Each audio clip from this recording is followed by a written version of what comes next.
Assalamualaikum warahmatullahi wabarakatuh. Nama saya Alvina Desanti Lubis dari kelas 12 MIPA 4. Saya di sini akan mempresentasikan PowerPoint yang saya buat yang berjudul Beriman kepada Qada dan Qadar.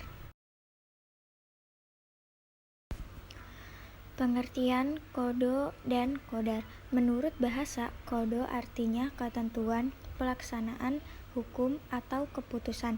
Sedangkan Qadar artinya jangka atau ukuran. Adapun menurut istilah, qada adalah ketentuan suatu rencana dari Allah untuk dilaksanakan. Sedangkan qadar adalah rencana yang telah diberlakukan oleh Allah sejak zaman azali terhadap semua makhluknya yang sudah, sedang, maupun yang akan terjadi. Jadi, qada merupakan ketentuan Allah yang di dalamnya terdapat irodahnya untuk segala makhluk. Sedangkan qadar merupakan perwujudan dari ketetapan yang ada yang tak berubah sedikit pun. Karena qada, maka kehidupan manusia pada dasarnya adalah realisasi dari apa yang telah digariskan Tuhan pada zaman azali, sejak permulaan zaman. Wujud qada atau ketentuan-ketentuan tersebut dalam bentuk sesuai dengan irodah atau kehendak Tuhan disebut qadar. Gabungan antara qada dan qadar itu disebut takdir. Iman kepada takdir yaitu percaya bahwa segala ketentuan baik dan buruk datangnya dari Allah. Takdir Allah tidak terbatas pada manusia saja tetapi berlaku atas segala makhluknya. Seperti pada firman Allah dalam surat Al-Qamar ayat 49, Inna kulla syai'in khalaqnahu biqadarin. Artinya, sesungguhnya kami telah menciptakan segala sesuatu dengan ukuran atau ketentuan. Dan firman Allah dalam surat Al-Hadid ayat 22, Ma asabba min musibati fil ardi wala fabi ansikum illa fi kitabim min qabli an najraha inna dzalika 'ala Allahi yasir.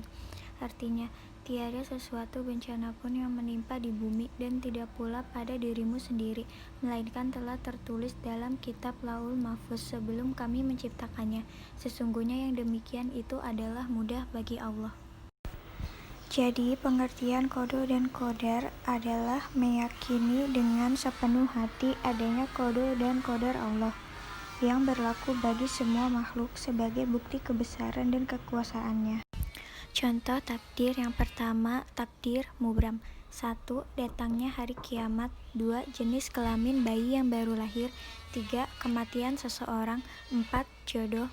5. Usia seseorang.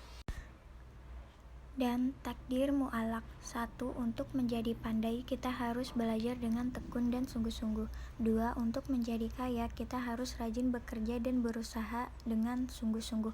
3. Untuk menjadi sehat, kita harus sungguh-sungguh menjaga kebersihan secara menyeluruh. Dalil nakli tentang qada dan qadar, surat An-Nisa ayat 78.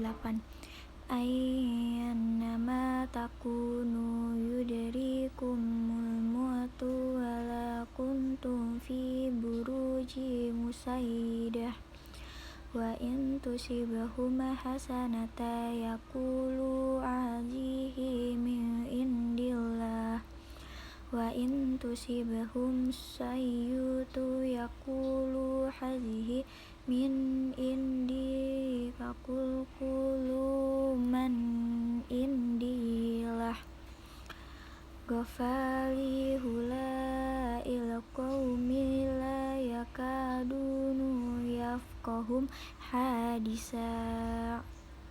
Artinya, di mana saja kamu berada, kematian akan mendapatkan kamu, kendati pun kamu di dalam benteng yang tinggi lagi kokoh.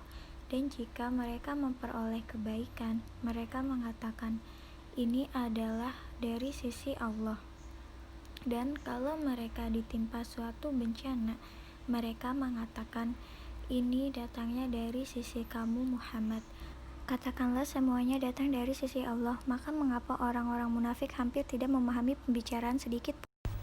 Fungsi iman kepada qada dan qadar. 1. Membangkitkan rasa perlunya berusaha dan perlunya bertawakal.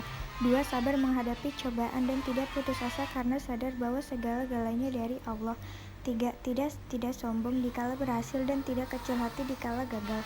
4. Sabar menerima kenyataan sehingga terhindar dari sifat iri dan dengki. 5. Meningkatkan kesabaran, ketakwaan, dan hidup istiqomah. Hikmah beriman kepada qada dan qadar. 1. Menenangkan jiwa. 2. Melatih diri untuk banyak bersyukur dan bersabar. 3. Menjauhkan diri dari sifat sombong dan putus asa. 4. Memupuk sifat optimis dan giat bekerja. Sekian presentasi PowerPoint dari saya. Kurang lebihnya mohon dimaafkan. Semoga bermanfaat. Wassalamualaikum warahmatullahi wabarakatuh.